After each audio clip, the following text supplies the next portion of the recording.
Heath Ledger, the actor, was found dead this afternoon in downtown Manhattan. He was 28 years old. Ledger was born and raised in Perth, Australia. His films included Monsters Ball, The Lords of Dogtown, and most recently, I'm Not There, which brought Bob Dylan to the screen. He was nominated for an Academy Award in 2005 for his role in Ang Lee's Brokeback Mountain. He met actress Michelle Williams while filming Brokeback Mountain. They have a 2-year-old daughter, Matilda Rose. Williams and Ledger separated in 2006.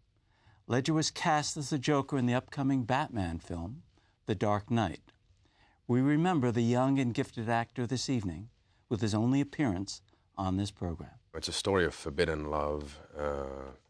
You know, it's somewhat Shakespearean. I mean, I remember when I first read the script, I put it down and I had a lump in my throat. It really affected me. And I was also I was excited to have the possibility of making this purely because it felt like it was a story that had never been put to screen. It felt like a story that had never been told. And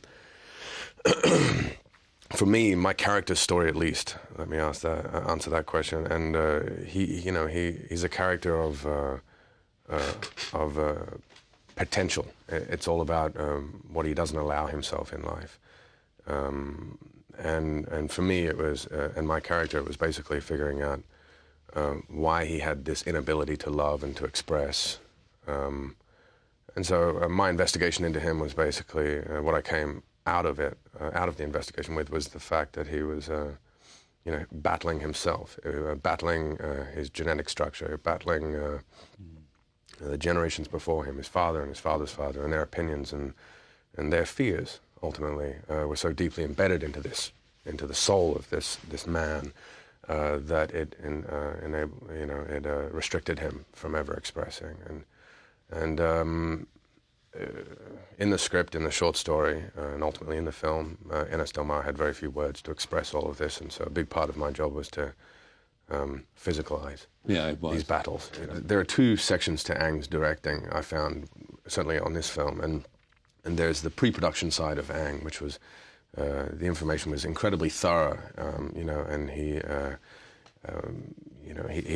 was more personal, like his direction. Like he took us aside individually and gave us an insight to his observations and his personal objectives to the film and the story and our characters. And what did he say?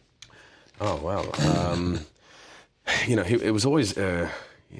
whenever Ang does speak, certainly during this time, it was always very few words, and they were always very profound, somewhat poetic little statements that just somehow made complete sense, perfect sense. I think one of the things he focused in on me is, obviously you can see me sitting here when I'm nervous, my hands are going everywhere, and it's very hard for me to stay still, and I'm even like that kind of in the rehearsal process. I'm kind of spitting on my words, and Ang would just...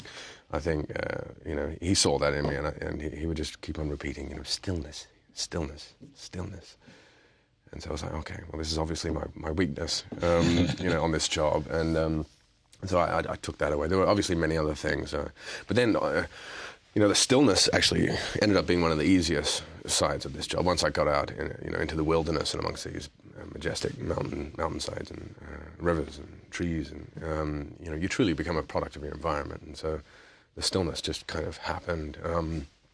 And so that's one side of him, is in the pre-production. And it truly is thorough. And he gives us a lot of information. We go away, digest it, process it, and kind of, create our own characters. And also in that process was the accent. It was a big part of it, was finding his voice, finding the correct regional accent, and then kind of characterizing the accent. Because Ines had such his inabilities to express, I wanted to kind of, I wanted him to be a clenched fist, because any form of expression had to be painful. Clearly it was a clenched fist throughout that. Yeah, and my mouth, I wanted to be a clenched fist as well, and therefore any words that escaped from within had to kind of fight their way out.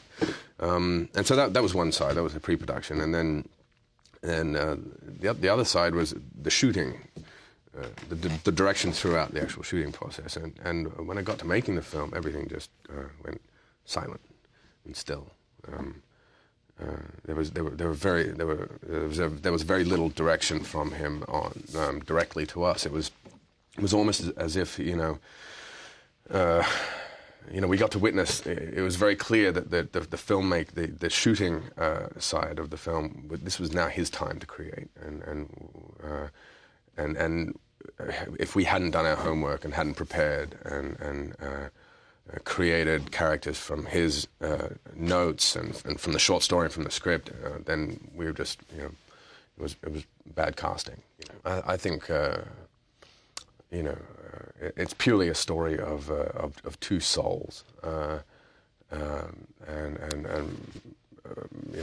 definitely for Ennis. I'm not sure if Jack ever came into his life. I don't think even before Jack he would ever have conceived, the notion of being with another man, or I don't think he ever looked at a man and was attracted to another man. I think, for that matter, I don't think he was very attracted to women either.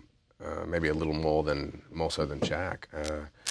But I think it's just purely a story of one soul falling in love with another, and the other soul happens to come in the vessel, the form of another man.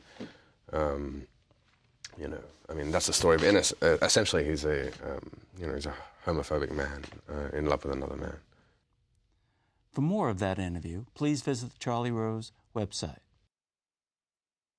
Heath Ledger, dead at 28. Thank you for joining us. We'll see you next time.